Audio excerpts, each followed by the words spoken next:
ప్రతి వ్యక్తి ముఖంలో చిరునవ్వులు చిందించే తెలంగాణ తయారు చేసుకుందామని చెప్పి మీ అందరికీ మనవి చేస్తూ ఇంత పెద్ద ఎత్తున ఈ సభకు గవర్నమెంట్ వచ్చిన ఏడాది నరలోనే మీరు కదిలి వచ్చిందంటే మీరు కూడా ఒక నిర్ణయానికి వచ్చినట్టు కనబడుతూనే ఉంది.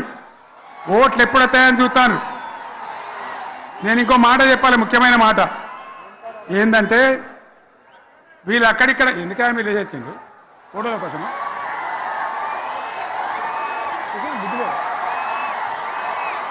ఒక మాట చెప్పాలి, ఏంటి ప్రభాకర్ రెడ్డి అని మా ఎమ్మెల్యే ఉన్నాడు, దుబ్బాక ఎమ్మెల్యే. ఆయనతో ఎవరో హైదరాబాద్లో మాట్లాడితే అన్న ఇంకా 3 ఏళ్ళు భరించాలన్న ఈ గవర్నమెంటు అని మాట్లాడింది. ఆయన మాట చెప్పిండు విలేకరులు.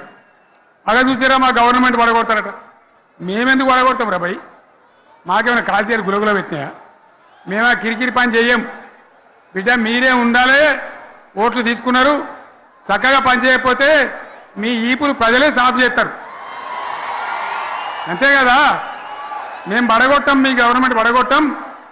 ఎందుకంటే మీ సంగతి ఏందో మా సంగతి ఏందో ప్రజలకు పూర్తిగా అర్థం కావాలి.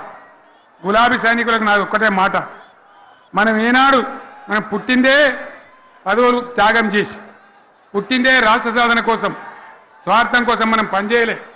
మీ అందరి నాయకులను కార్యకర్తలను నేను కోరేది ఒకటే, తెలంగాణ సమాజం అద్భుతంగా పురోగమించేదాకా మనం పనిచేస్తూనే ఉండాలి. గవర్నమెంట్లో ఉన్నా ప్రతిపక్షంలో ఉన్నా ప్రజల పక్షాన ఉండాలి, ప్రజలకు అండగా ఉండాలి, ప్రజల సమస్యల మీద పోరాటం చేయాలి, వాళ్ళకు అండదండలుగా ఉంటూ పురోగమించాలి. అదే మన కర్తవ్యం. అందులోనే మనకు అన్ని పదవులు వస్తాయి, అది పెద్ద ఇష్యూ కాదు. ఎన్ని వేల మంది మనోళ్ళు ఎంత బ్రహ్మాండంగా ముందుకొచ్చారు. కాబట్టి మీరందరూ కూడా ఆ విధంగా రావాలి.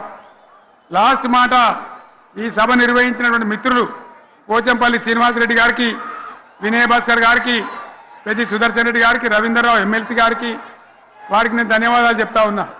ఇక్కడ భూములు ఇచ్చి బ్రహ్మాండంగా ఆదరించిన ఈ ఎల్కతుర్తి చుట్టుపక్కల గ్రామాల ప్రజలకు కూడా, రైతులకు కూడా నేను ధన్యవాదాలు తెలియజేస్తా ఉన్నా.